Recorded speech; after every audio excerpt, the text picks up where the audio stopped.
So guys, ಇವತ್ತು ನೀವು ನನ್ನ 3 ವರ್ಷದ ಹಿಂದಿನ ವಿಡಿಯೋ ನೋಡಕ್ಕೆ ಹೊರಟಿದ್ದೀರಾ. ಎಸ್ ಗೈಸ್, 3 years ಬ್ಯಾಕ್ ನಾನು ಇದೇ ತರ ಫನ್ನಿ ಕಾಮೆಂಟ್ರಿ ಮಾಡ್ತಾ ಇದ್ದೆ ಯೂಟ್ಯೂಬ್ ಅಲ್ಲಿ ಗೈಸ್, ಆಯ್ತಾ. ಸೊ ಇನ್ಸ್ಟಾಗ್ರಾಮ್ ಬಗ್ಗೆ ನನ್ಗೆ ಅಷ್ಟು ಗೊತ್ತಿರ್ಲಿಲ್ಲ, ಯೂಟ್ಯೂಬ್ ಅಲ್ಲಿ ಮಾಡ್ತಾ ಇದ್ದೆ, ಸಪೋರ್ಟ್ ಸಿಕ್ತಿಲ್ಲ ಅಂತ ನಾನು ಯೂಟ್ಯೂಬ್ ಬಿಟ್ಬಿಟ್ಟಿದ್ದೆ ಯಾವಾಗ್ಲೇ. ಸೊ ಎಲ್ಲ ತುಂಬಾ ವಿಡಿಯೋಸ್ ಇತ್ತು ಗೈಸ್, ಎಲ್ಲ ವಿಡಿಯೋ ಡಿಲೀಟ್ ಆಗೈತೆ. ಉಳಿದಿರೋದಂದ್ರೆ ಇದು ಒಂದೇ, ಅದು ಅರ್ಧ ಮಾತ್ರ ಐತೆ ಗೈಸ್. ಸೊ ಆ ವಿಡಿಯೋನ ಈಗ ಪ್ಲೇ ಮಾಡ್ತೀನಿ, ಹೆಂಗ್ ಅನಿಸ್ತು ಅಂತ ಒಂದ್ಸರಿ ಕಾಮೆಂಟ್ ಮಾಡಿ ಗೈಸ್. ಚಲೋ ಬೈ, ದೇಖೋ ಅಬ್ ಮೈ ಕ್ಯಾ ಕರ್ತಾ ಹೂಂ. ಬಿಟ್ಟು ಗೈಸ್ ಈಗ ಟೈಮಿಂಗ್ ಹಚ್ಚಿ grenade ಎಸಬೇಕು. So guys ohm guys, ಇಲ್ಲಿ ಎನಿಮಿ ಕುಂಡೆ ಪಟ್ ಸ್ವಾಹ, ಇಲ್ಲಿ ನೋಡ್ಬೋದು, ಇಲ್ಲಿ ಎನಿಮಿ ಕುಂಡೆಯನ್ನು ಹೊಡೆಯಲಾಗಿದೆ. ಆರಾಮಾಗಿ ಇನ್ನೊಬ್ಬನೇ ಇರೋದು ಬ್ರೋ, ಇನ್ನು ಹಾಕ bro bro bro bro bro kill ಚೋರಿ ಮಾಡಿದ್ದಾರೆ ಗೈಸ್. ಸೊ 2 ಜನ ಬ್ರೋ ಬ್ರೋ ಬ್ರೋ ಪ್ಲೀಸ್. ಓ ಸೆಟ್ ಗೈಸ್, ಏನಾಯ್ತು? ಶಾಕ್ ಆಯ್ತಾ? ಅದನ್ನ ಏನ್ ನಾನು ಎಲ್ಲ ವಿಡಿಯೋದಲ್ಲಿ ಸತ್ತೋಗ್ಬಿಡ್ತೀನಿ ಅಂದ್ರೆ ಈ ವಿಡಿಯೋದಲ್ಲೂ ಸತ್ತೋಗ್ಬಿಡ್ತೀನಿ ಅಂತ ತಿಳ್ಕೊಂಡ್ಬಿಟ್ಟವ್ರು, ನಾನು ನೋಬ್ಡ ಮಾಡ್ಕೊಂಡ್ಬಿಟ್ಟವ್ರು ಎಲ್ಲ.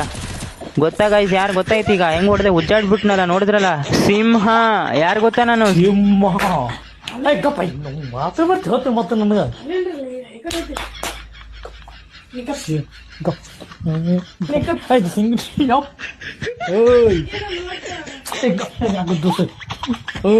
ಸಿಂಹ ಹುಬ್ಬಳ್ಳಿ ಮಠದ ಡಿಕ್ಕಾಕಿ ಹಾಕೊಂಡ್ರಿ ಮಾತ್ರ ತಿರುಪತಿ ಸಿಂಹ.